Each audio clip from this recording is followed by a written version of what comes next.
Hello friends, welcome to my channel. Friends, పెన్షన్కి సంబంధించి మనకి ఒక అప్డేట్ అయితే వచ్చింది. అదేమిటో ఈ వీడియోలో తెలుసుకుందాం. వీడియోని అయితే స్కిప్ చేయకుండా వినండి. ఫ్రెండ్స్, అక్టోబర్ నుంచి కొత్త వారికి పెన్షన్లు అందిస్తామని మనకి సీఎం చంద్రబాబు గారు అయితే ప్రకటించడం జరిగింది.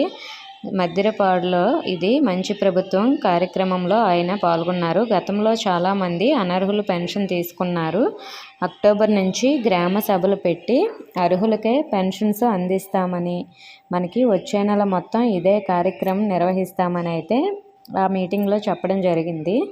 అంటే మరి మనకి అక్టోబర్ నెల నుంచి అమౌంట్ అయితే రాదు, కానీ అక్టోబర్లో ఆ నెలంతా కూడా మనకి గ్రామ సభలు పెట్టి ఎవరు ఎలిజిబుల్ అనేది వాళ్ళు చెక్ చేసిన తర్వాత వాళ్ళకి పెన్షన్ అనేది మంజూరు చేస్తారు. సో ఆ తర్వాత నుంచి మాత్రమే పెన్షన్ అనేది వస్తుంది. లబ్ధిదారులు ఆర్థిక పరిస్థితి చెక్ చేసి, అలాగే దివ్యాంగులు వాళ్ళు నిజంగా దివ్యాంగులా కాదా అని కూడా చూస్తారు. ఒకవేళ నిజంగా దివ్యాంగులు కాకపోతే వాళ్ళ దగ్గర ఉన్నది నకిలీ సర్టిఫికేట్ అయితే అలాంటి వారికి పెన్షన్ అనేది మంజూరు చేయరంట.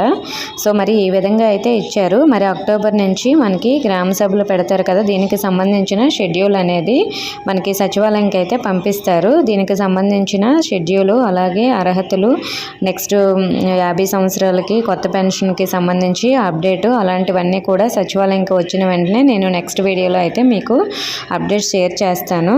ప్రస్తుతానికి అయితే ఈ అప్డేట్ వచ్చింది. చాలామంది కొత్త పెన్షన్స్కి సంబంధించి అప్డేట్ అడుగుతున్నారు కాబట్టి ఈ వీడియో చేయడం జరిగింది. అలాగే దీనికి సంబంధించి సచివాలయంకి ఇన్ఫర్మేషన్ వచ్చిన వెంటనే నెక్స్ట్ వీడియోలో మీకు అన్ని డౌట్స్ కూడా క్లియర్ చేస్తాను. ఫైనల్గా మీకు అక్టోబర్ 1న అయితే అమౌంట్ రాదండి. వస్తే మనకి ఎవరికి వస్తుంది అన్ని డీటెయిల్స్ కూడా మనకి ఈ నెల 20 నుంచి 25 మధ్యలోనే అప్డేట్ అయితే రావాలి. ఎందుకంటే అమౌంట్ రిలీజ్ చేయాలి కదా, మరి మనకి అక్టోబర్ 1న పెన్షన్ ఇవ్వాలంటే. కాబట్టి మనకి అక్టోబర్ 1న ఇంతకుముందు అప్లై చేసిన వారికి ఎవరికి కూడా పెన్షన్ అయితే రాదు. సో తర్వాత దీనికి సంబంధించిన షెడ్యూల్ వచ్చిన వెంటనే అప్డేట్ షేర్ చేస్తాను. ఓకే ఫ్రెండ్స్, ఇన్ఫర్మేషన్ నచ్చితే వీడియోని లైక్ చేయండి, మీ ఫ్రెండ్స్కి షేర్ చేయండి, మన ఛానల్ని సబ్స్క్రైబ్ చేసుకోండి. Thank you for watching.